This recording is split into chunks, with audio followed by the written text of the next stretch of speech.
काँग्रेसमध्ये वेगवेगळ्या नेत्यांची थोडी वेगळी मतं आपल्याला पाहायला मिळतात, पण काँग्रेसच्या भूमिकेबद्दल म्हणजे खास करून राज ठाकरेंचा जो समावेश आहे त्याबद्दल मनसेचे नेते अविनाश अभ्यंकरांनी प्रतिक्रिया दिली आहे, ती सुद्धा जाणून घेऊया. पण कोणी हात पसरलाय आमच्या पक्षाकडनं, आमच्या नेत्यांकडनं, आमच्या सर्वोच्च नेतृत्वाकडनं तसं काही तुम्हाला ऐकायला मिळालंय का? मग त्यामुळे त्याच्यावर आता भाष्य करणं योग्यच ठरणार नाही.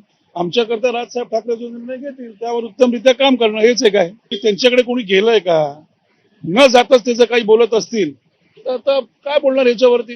त्यांचं बोलणं त्यांना लखला भाऊ.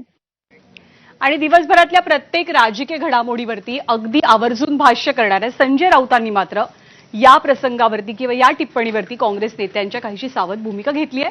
त्यांनी भाष्य करण्याचं टाळलेलं पाहायला मिळालं.